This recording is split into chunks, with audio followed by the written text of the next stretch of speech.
What do you think? I mean, actually, I don't really know, so I have to speculate. But I think it is that we are explaining the world, the big global trends, and I think very often people are lacking the overview, and we try to give an overview. Yeah. So that I think is part of it, that it's easy to get the overview, finally, in a way.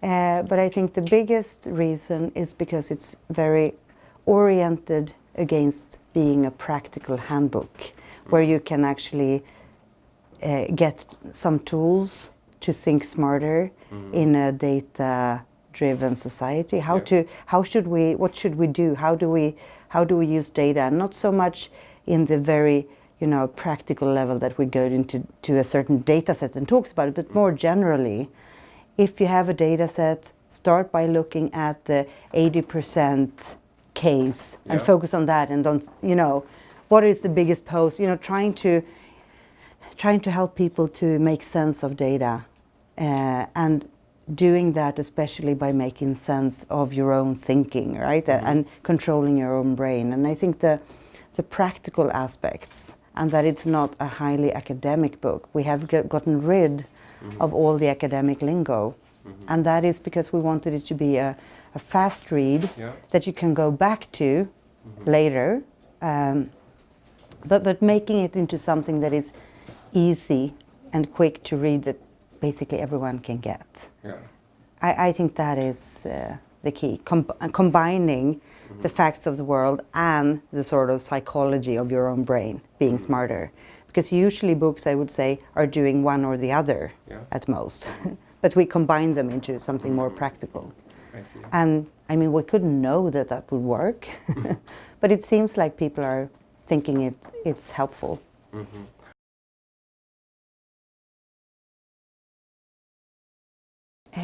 I would say the book is written out of frustration, you could say. So we started working together, me, Ola and Hans, almost 20 years ago. And in the beginning, we just wanted to, we wanted to make the world easier to understand, create fact-based worldviews by using public statistics and visualize it so it became understandable for people. So in the beginning, we had no interest whatsoever into the psychology of things. But we have had a growing frustration throughout everything we've done, where we ourselves started to feel that our information didn't really go through as good as we were hoping. And we started measuring to decide what to focus on. We started asking fact questions because we wanted to do material that complemented already existing material, not making more of the same. So we started asking fact questions to help us prioritize our own work. But it turned out by the fact questions that people were wrong about most of the things we were asking about, which was first very discouraging. And our first reaction was basically that if people are wrong about everything, then there is no use. I mean, we will not be able to change anything. And, a pretty depressed reaction we got first. But then gradually we got more and more intrigued.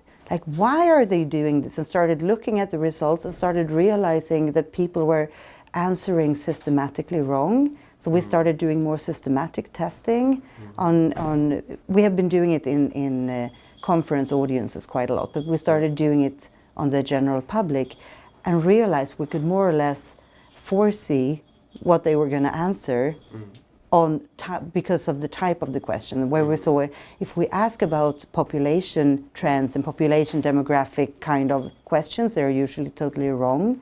If we ask something about something becoming worse, a trend that is declining, they're usually getting it. They're usually answering correctly. If we're asking about something that is improving over time, they're usually getting it wrong.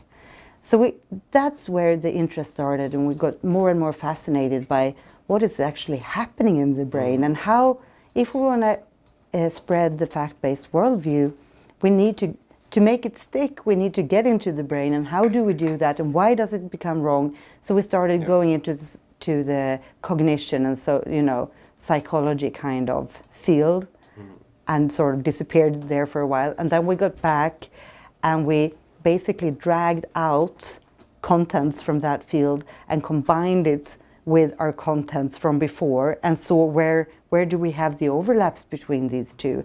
And we constructed the 10 dramatic instincts and the rules, which is more like, I mean, it's more like practical tips and tricks on things we have been frustrated about people not getting.